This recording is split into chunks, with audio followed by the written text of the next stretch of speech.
Column شکریہ پاکستان۔ میں نے اپنے کالم میں ملک ریاض کے حوالے سے تفصیل سے تعریفی کالم لکھا تھا، جس پر کچھ دوستوں نے کچھ اعتراضات کیے تھے۔ کیسے ایک معمولی شخص پاکستان کا امیر ترین آدمی بن گیا؟ میں سمجھتا ہوں محنت اور جہد مسلسل ترقی کی معراج حاصل کرنے کی چابی ہے۔ ایک ایسا شخص جس نے رعایتی نمبروں سے بمشکل میٹرک پاس کیا، اس نے پاکستان میں رہائشی سیکٹر میں ایک نیا ویژن متعارف کروایا، لوگوں کو ایک نیا لائف سٹائل دیا۔ یہ ایسا لائف سٹائل تھا جو صرف ہمیں بیرون ملک ترقی یافتہ ممالک یا فلموں ڈراموں کی حد تک نظر آتا تھا۔ اپنی فیلڈ کا تجربہ اور محنت اگر آپ کے پاس ہے تو پھر ناممکن تعلیمی قابلیت کے ساتھ بھی آپ مکمل کامیابی حاصل کر سکتے ہیں۔ ملک ریاض جب اپنی ان تمام صلاحیتوں کے ساتھ جد و جہد کے میدان میں اترے تو ان کو سب سے زیادہ سامنا کرپٹ مافیا کا کرنا پڑا۔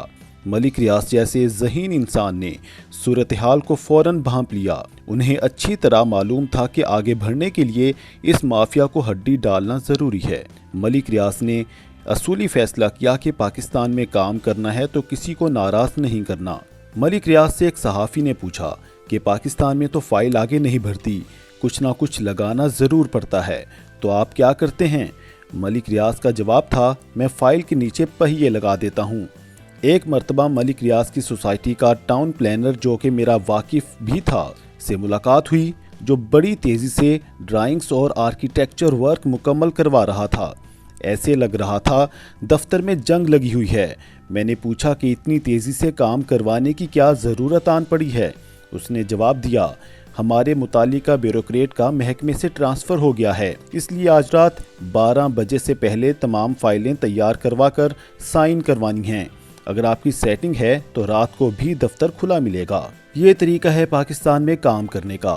ملک ریاض نے سسٹم سے الجھے بغیر ترقی کرنے کا گر سمجھ لیا تھا۔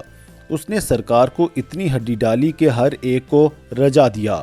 میں ملک ریاض کو ہرگز قصوروار نہیں سمجھتا، بلکہ اس سسٹم کو ذمہ دار سمجھتا ہوں۔ ایک عام آدمی جو یہ راستہ اختیار نہیں کر سکتا تو وہ اتنی بڑی ترقی نہیں کر سکتا۔ کرپٹ مافیا اسے کام ہی نہیں کرنے دے گا۔ وہ آپ کی فائلوں پر ایسے اعتراضات لگائیں گے کہ آپ سوچ بھی نہیں سکتے۔ تمام تر فارمیلٹی پوری ہونے کے باوجود آپ کے اتنے چکر لگوائیں گے کہ آپ کو ساری عمر چکر آتے رہیں گے۔ پاکستان میں فارماسیوٹیکل کمپنی کے لیے لائسنس لینا بہت مشکل کام ہے۔ میرا ایک جاننے والا ہومیوپیتھی کے لائسنس پر ایلوپیتھک ڈرگز بھی بنا کر بیچ رہا تھا۔ پورے پاکستان میں اس کا بزنس تھا، ٹھیک ٹھاک پیسہ کما رہا تھا، لیکن ہر وقت ڈرا رہتا تھا۔ میں نے ایک دن پوچھا کہ تم اتنے ڈرے کیوں رہتے ہو؟ اس نے بتایا کہ میری دوائیاں تو ٹھیک ہیں لیکن لائسنس نہیں ہے، میں ڈرتا ہوں پکڑا نہ جاؤں۔ کچھ عرصہ بعد ایسا ہی ہوا، وہ پکڑا گیا، جیل جانا پڑا، لیکن جب وہ جیل سے باہر آیا تو اس نے پھر سے وہی ایلوپیتھک دوائیاں بنانے کا کام شروع کر دیا۔ اس بار وہ بالکل حشاش بشاش تھا۔ میں نے مبارکباد دی کہ اب لگتا ہے تم سدھر گئے ہو اور لائسنس بنوا لیا ہے۔ اس نے زوردار کہکہا لگایا اور بولا، میں نے سیکھ لیا ہے کہ کام کیسے نکلوانے ہیں۔ میں نے متعلقہ محکموں میں سیٹنگ کر لی ہے، اگر میں یہ سیٹنگ پہلے کر لیتا تو نوبت ہی نہ آتی۔ اب میرا کام 4 گنا بڑھ چکا ہے۔ میں حیرت سے اسے دیکھتے ہوئے سوچ رہا تھا کہ پاکستان کے کرنسی نوٹ پر درج ہے، رزق حلال عین عبادت ہے، لیکن یہ انہی نوٹوں سے ایمان بیچتے اور خریدتے ہیں۔ 1994 میں میرا لوئر مال پر دفتر اور رہائش اکٹھی تھی۔ میں نے دونوں کے الگ الگ میٹر لگوا رکھے تھے۔ مجھے ہمیشہ لائن سپرنٹینڈنٹ آ کر کہتا کہ آپ بلا وجہ ہی اتنا زیادہ بل دیتے ہیں، میرے ساتھ سیٹنگ کر لیں، پھر آپ جتنے مرضی اے سی چلائیں، آپ کا بل نہیں آئے گا۔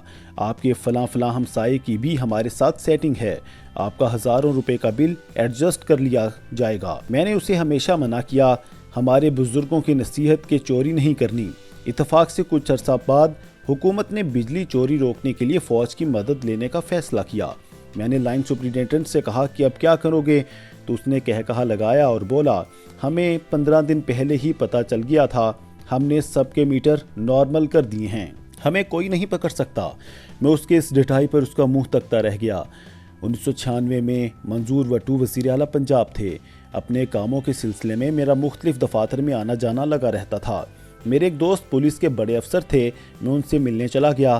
وہ سخت غصے کے عالم میں تھے۔ میں نے وجہ پوچھی تو بولے کہ میرے جوانوں نے اپنی جان پر کھیل کر 3 ڈاکو گرفتار کیے ہیں، لیکن اب وزیر اعلیٰ آفس سے فون آیا کہ ان میں سے ایک کو چھوڑ دیا جائے۔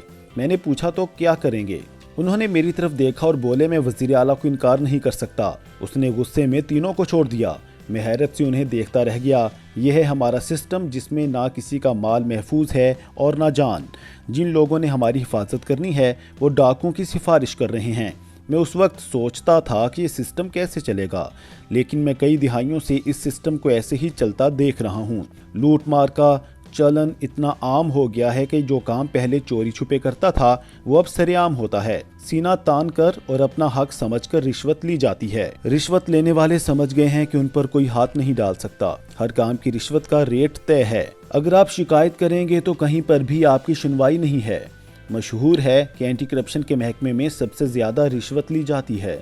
شکایت دور کرنے کے بجائے جس سے شکایت ہو اس سے حصہ وصول کر لیا جاتا ہے۔ اس سے چوروں کے حوصلے مزید بلند ہو جاتے ہیں۔ پاکستان میں فارن انویسٹمنٹ تو دور کی بات، لوکل انویسٹر بھی باہر بھاگ رہے ہیں۔